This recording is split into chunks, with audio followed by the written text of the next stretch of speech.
Well, basically we're friends off the water and enemies on it. So as soon as we get into that blocks and race situation, then it's every man for himself. And then after the race, you come out and enjoy a beer with each other and enjoy each other's company. So it's not that hard. I think in some ways it's even easier.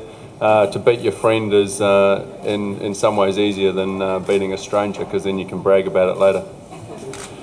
We got a same chance to win, everybody, and it's going to be the one who is best prepared for the choppy water and the hard chase during the 2000 case. So I wouldn't put anyone in front of the other one. But Mr. Mahe here thinks he's going to win, so let him think.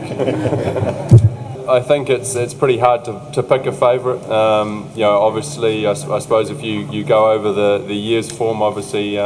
Andre Sinnek has been the man to beat this year. Alan had a great race in the semi, but it's one of those things that on the day it's who stands up and delivers the best race, and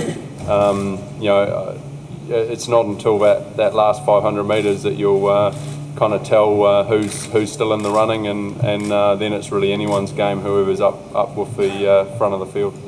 Well, I'd say the real winner is going to be the spectators. So it is, because it's going to be a hell of a race. There's going to be fireworks. There's going to be drama. There's going to be everything you can possibly imagine in this final. We've got, Liang's come through, made it into the ranks, into the top echelons, and I would say it's probably the toughest field I've ever seen. I think one of the toughest fields, I think, if Olaf's being truthful, that he's probably ever seen in the singles final. And again, it's very hard to pick a favourite. Obviously, looking on the form again, Sinnek and Mahe's the home favourite, so those would be my two favourites.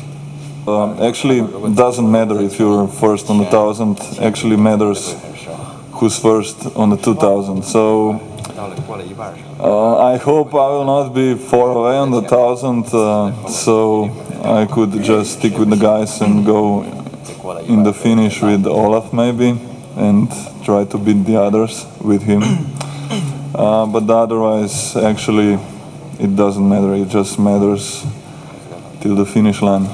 I think everyone would just be disappointed if I wasn't in front of Faisant, but I think you saw from my semi that I've got a little bit more in the tank this year, so and I'm prepared to put in a strong second Faisant, and we've been preparing heavily for this year. It's been a long season, 13 months of training behind us, over 11,000 kilometres on the water, 250 hours weightlifting, 60 hours of cross training. I mean, it's been a long season, and thankfully it's here. And so one more night and then we're getting on with the racing, and if I'm out at 1,000, that's because I'm excited, I want to win, and I want to get to the finish as quickly as possible, so do. Well, most people probably know me as a slow starter, but in Beijing I showed out otherwise. I know I can have a good start, except the one yesterday.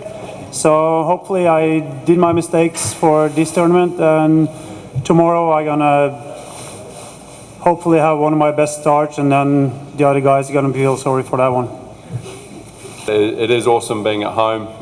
It's I just noticed in the semi-final, yesterday, you just know the course so well. When I got to 750 to go, you pretty much know the boys, every single one, and how many you've got to go, and every landmark. So that is pretty awesome. And when the crowd sort of start cheering, it makes you proud to be a New Zealander. The way that this event has been run, and about how it looks around the place, because we're not used to racing in crowds as large as we've had this week, and obviously hopefully tomorrow it's going to be even larger.